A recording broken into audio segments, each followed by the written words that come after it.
Punto número 3. De nuevo. Entonces, al hablar así de las responsabilidades, entendemos que dentro de lo que es el marco de la ley 1178 se determinan cuatro responsabilidades, específicamente cuatro responsabilidades, ¿no? Pasamos al 3.1, el tema de la responsabilidad administrativa. Cuando nosotros estamos hablando de la responsabilidad administrativa, automáticamente nos debemos dirigir al artículo 29 de la ley 1178, que nos indica a qué es exactamente o a qué exactamente se refiere el tema de eh, cómo puede ser una responsabilidad administrativa.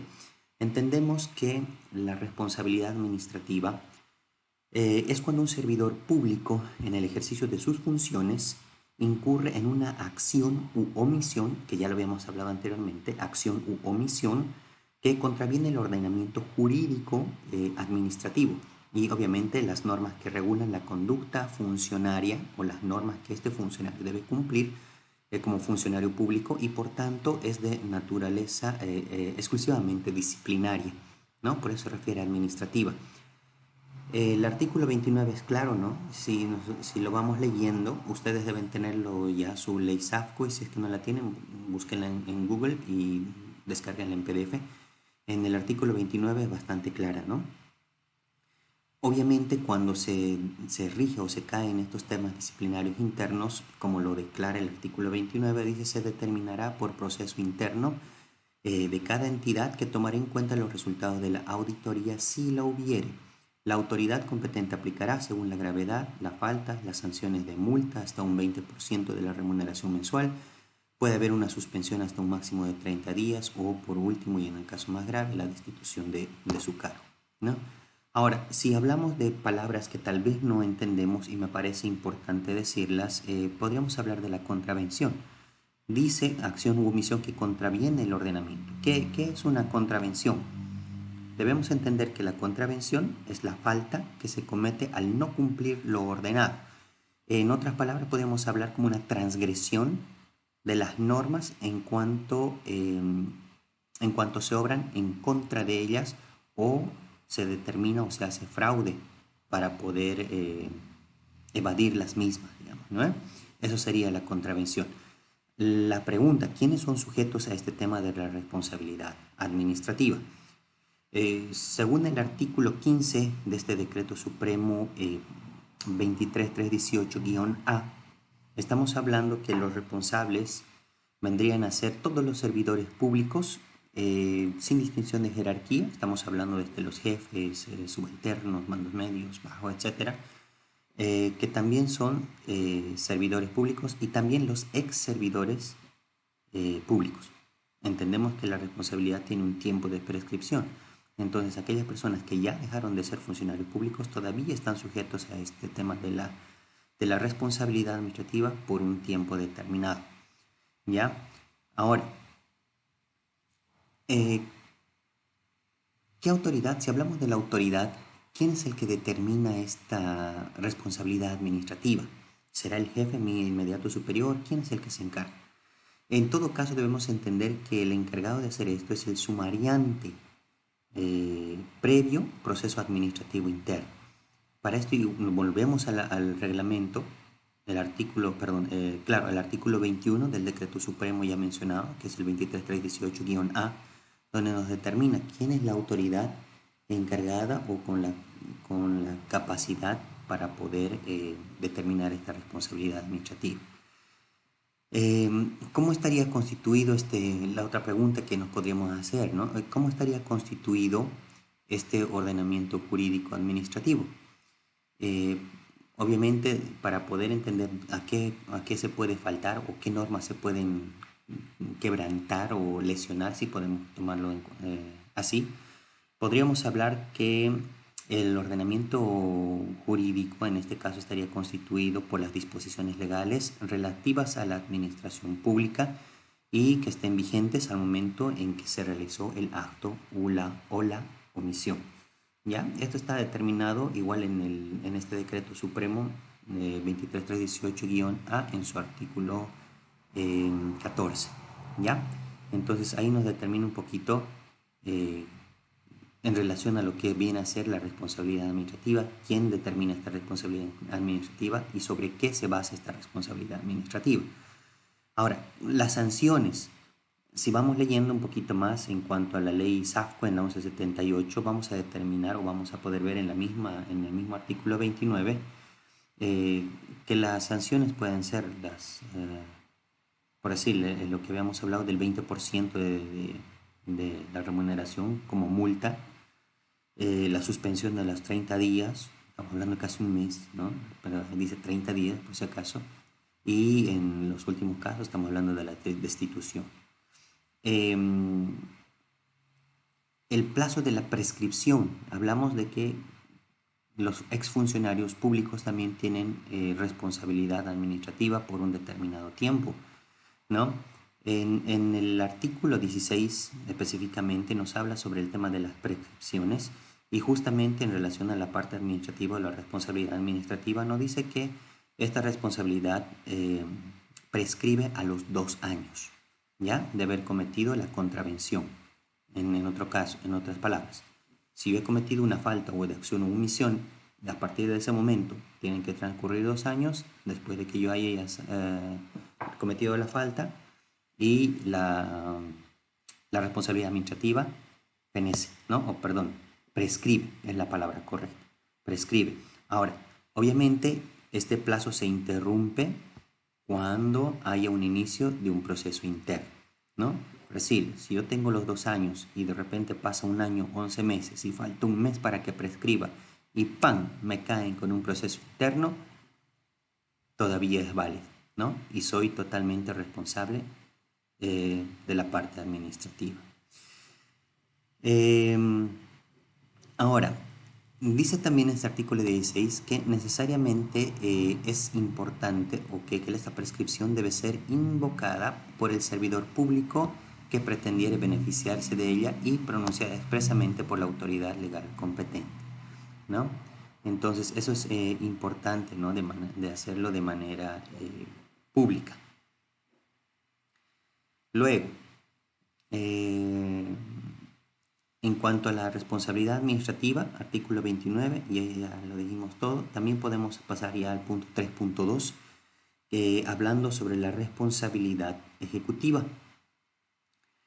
No, para eso nos vamos al siguiente artículo, que sería el artículo 30 de la ley 1178. Entendemos que la responsabilidad ejecutiva, en este caso, vendría a ser o se determina cuando la autoridad o ejecutivo no ha rendido las cuentas necesarias o no ha cumplido con las obligaciones expresamente señaladas por la ley, o cuando su gestión ha sido deficiente o negligente, dicen las normas, ¿no? Estamos hablando que en este caso la sanción prevista que se determina es cuando ha habido una falta de acción en cuanto a las normativas específicas que se les refiere al responsable ejecutivo, en este caso. ¿Quién, y aquí viene la pregunta, quién es sujeto o quién será responsable o quién será, ¿cómo es la palabra? ¿Quién podrá ser responsable ejecutivamente? ¿Serán todos los servidores públicos? La respuesta es no. El que en realidad es responsable o tiene la responsabilidad ejecutiva recae sobre la máxima autoridad ejecutiva o la MAE, ¿ya? En este caso estamos hablando del alcalde. O en otros casos, dependiendo, hablando de la municipalidad, sí, pero si hablamos de otras entidades u otras direcciones colegiadas, deberían ser la MAE, ¿no? La máxima autoridad ejecutiva en cada entidad, ¿ya? Ellos sí son responsables ejecutivos. ¿Cuáles son las sanciones previstas en este artículo 30? Ya estamos hablando de la suspensión o la destitución del ejecutivo principal o de la dirección colegiada. Dice sin perjuicio de la responsabilidad civil o penal que corresponda. Entonces, ¿a qué se refiere?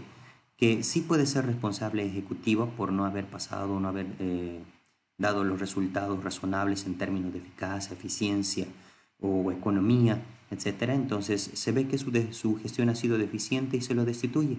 No obstante, no quiere decir que se deja de lado las posibles responsabilidades penales o civiles que tenga contra eh, el patrimonio o el dinero, si es que se quiere hablar así, eh, del Estado, ¿no? Entonces, eso es importante. A pesar de que sí se lo puede determinar responsable ejecutivamente y se lo puede destituir de su cargo, no significa que se lo libera de las otras responsabilidades que pueda tener. ¿Ya? A eso me refería principalmente. Bueno, entonces, plazo para la prescripción en cuanto a la responsabilidad ejecutiva. ¿Ya? Estamos hablando que este plazo, según el artículo 37 del mismo decreto del cual estábamos hablando, del 23318-A, estipula un tiempo de 2 años, ¿ya? Concluida la gestión del máximo ejecutivo. Entonces estamos hablando de que se concluye la gestión, a partir de ahí hay 2 años más para que se le pueda determinar algún tipo de responsabilidad o tipo de acción o demanda, ¿no? Pasado el tiempo, ya esta responsabilidad ejecutiva prescribiría. Ahora, ¿cuáles son los causales para las cuales se fundamenta una responsabilidad ejecutiva? Las principales, como ya les había mencionado un poco, estamos hablando de que la MAE no ha podido remitir las cuentas o no ha rendido las cuentas necesarias, no se han enviado los estados financieros de la gestión sobre las cuales se ha actuado, o no se han respetado las independencias de las unidades de auditoría interna, ¿ya? Entonces, no ha habido o no se ha enviado a la Contraloría las copias de los contratos que se deberían enviar, y obviamente en relación a esto y según se puede determinar sobre los controles internos que haya o también las auditorías, se determina que la gestión no ha sido eficiente, o en otros casos ha sido deficiente o negligente, ¿no? En cualquiera de estos casos se puede fundamentar una responsabilidad ejecutiva, ¿ya? Ahora, ¿quién es la encargada o quién es la entidad que tiene la tutela para poder determinar esta responsabilidad ejecutiva? Estamos hablando de la Contraloría, ¿ya? La Contraloría General del Estado es la encargada de poder determinar bajo las funciones y las fundamentaciones de responsabilidad si es que hay un indicio de responsabilidad ejecutiva, ¿sí? Ok, entonces ya hablamos de la responsabilidad ejecutiva, nos pasamos al 3.3, responsabilidad civil. Entonces nos vamos al artículo 31 de la ley 1178, la ley SAFCO, y vamos a ver que en cuanto a la responsabilidad civil, estamos hablando de la misma manera de acciones u omisiones que el servidor público de estas personas o estas personas naturales o jurídicas puedan tener al momento de causar un daño que pueda ser valuable en dinero, ¿ya? Ahora, ¿quiénes son sujetos de esta responsabilidad civil? Estamos hablando de los servidores públicos que actualmente se encuentran en funciones, también los ex servidores públicos que ya han dejado la función pública, personas naturales o personas jurídicas o privadas, si podríamos determinar así, cuando un producto de un contrato que ellos tengan o de otras causas ocasionan un daño o se benefician indebidamente de los recursos del Estado.